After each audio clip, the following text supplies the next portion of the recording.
and we saw on TikTok 12 billion individual searches of Andrew Tate's name, and at one point in August of last year, him being the most searched human being on the planet. Right.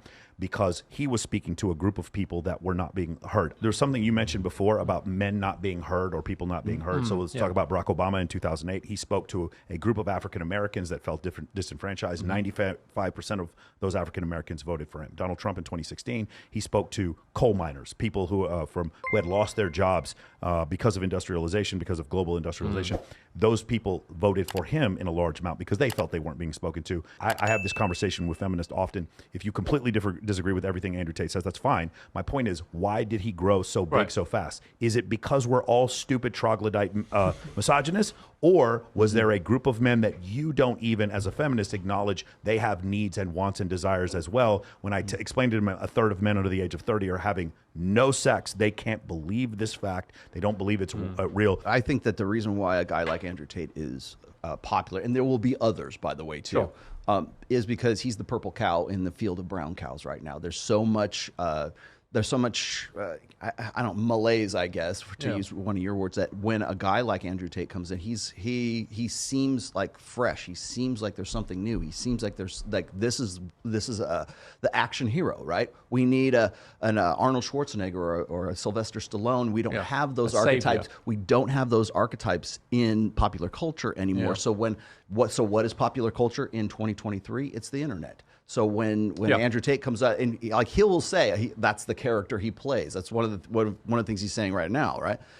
Whether it's a character, whether it's not, I know we both know Andrew personally, but whether it's a character or it's not a character, the appeal of that character is he's Han Solo, he's Captain Kirk, he's that unapologetically masculine guy, conventionally masculine guy that. It's a breath of fresh air they've never heard. That's why he's so transgressive. So I've got to tell you, as a Star Wars fan, I'm going to ask you to retract the comparison between Han Solo and Andrew Tate. A scoundrel.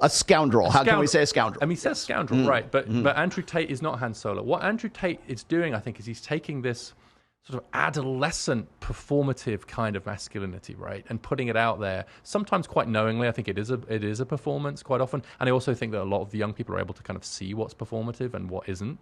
Speaking to him personally, he's not. I don't think he's the same person offline as he is online. I assume that there's a kind of. But the other thing, of course, he's done is he mastered the algorithm of short form video content before anybody else. I'm glad you picked up on that conversation. His father was a chess grandmaster, and I think he's very smart guy. And the more hated he is, the better he does. So when Greta Thunberg kind of tweets at him, that's great for him because the more haters you get, the more play the game. He knows how the algorithm thrives on conflict. And he just absolutely mastered that, and you saw the results. So my question, though, is where did those men come from? What is happening in society to manufacture that many men who felt unheard? A third of men not having any sex, 80% of men on dating apps being deemed unattractive. What manufactured that? That we wouldn't. He doesn't have those search results unless there's a group of men that don't feel heard. What's making them not feel heard? Well, I think the first thing is that it is back to the transgression point, which is that if it's really transgressive to point out that a lot of boys and men are really struggling in school and in relationships. But a lot of them are really struggling. They are really struggling, right? And so this is if you have a group of people who are really struggling and pointing that out and trying to do something about it is something that mainstream institutions and responsible people are not doing, and that becomes like a shocking thing to point out. I think that's part of it. And so what's happened is there's a real reservoir of actual need and hurt and struggle among a lot of men and boys. And if that's not being articulated, discussed in sort of mainstream forums, then the appetite to hear about that is still there. So we create a vacuum.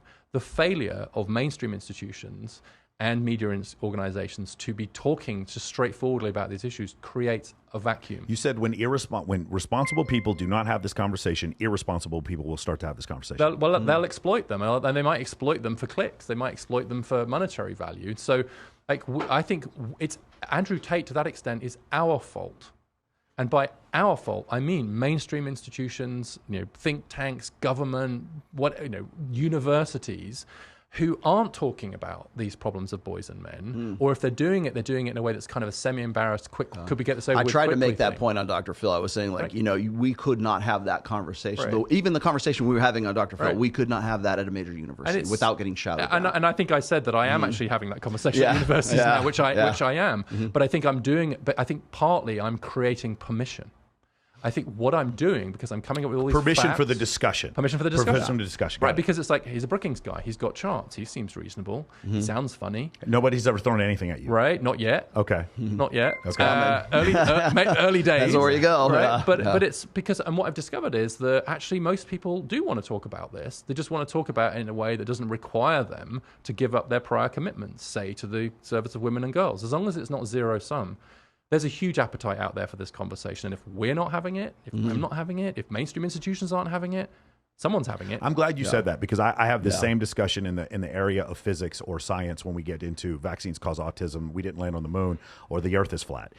Because normal, like accredited PhDs don't want to have this conversation, or MDs don't want to have this conversation with who they deemed to be lunatics, then it ends up on Joe Rogan, who has a bigger audience than all of you combined. And now the discussion, because it's not happening between responsible people, it's now happening between irresponsible people. If there are hard things happening, hard questions, and you just ignore them, right, and hope that that no one will notice them, that doesn't happen. People will notice them, and they will pick them up. And the last thing, depths of despair, places where Trump won. He did much better there. Yeah, can you go into that whole concept? So, I mean, Donald Trump talked about the forgotten Americans, Yeah. right? He talked about the people, and he just made, he made a bunch of people feel heard, right, seen. That turned out to be very politically powerful for him. And of course, that is something that politicians want to do. And to say, look, we see you, we hear you, and they don't, right? The other side don't. When it comes to figures like Andrew Tate and others, I do think you're right, that what's much more interesting to me is not what Why do you think they were popular? Why do you think Andrew Tate was popular? Well, it's on the demand side, right? It's not what they're supplying that's interesting. It's why are people interested in that? There are kind of different mixed up reasons why he was popular. And the challenge is to kind of pull those apart a little bit. So number one, he's transgressive. He was transgressive, right? And so if you're an adolescent, and especially if you're an adolescent boy, transgression's really exciting. And so the way to transgress now is to transgress against kind of mainstream orthodoxy around issues like feminism. Punk rock. Right? That's what it is. Right. Yeah. So fine. So transgression, number one. And sometimes it's a bit funny and producing. Secondly, there was some stuff where he was actually giving straightforward advice to people. Don't assume that everybody that was interested in him was just taking all the misogyny on board and saying, okay, Andrew, yes, I'll become a misogynist as well. Actually, they were discounting that, quite a lot of them, but they were saying, at least he sees me, at least he understands what I'm going through, or whatever it is. So he was ticking that box. And I think that the difficulty is it's easier for some people to just think, everybody who looks at him must be a misogynist. Correct. Right? But we have to worry about, even if you go to him for other reasons than misogyny, will it be corrosive in the long term, especially for kind of younger men and boys? For those things to be packaged together, right? And that's I think we need to unbundle the appeal of people. I was going to say that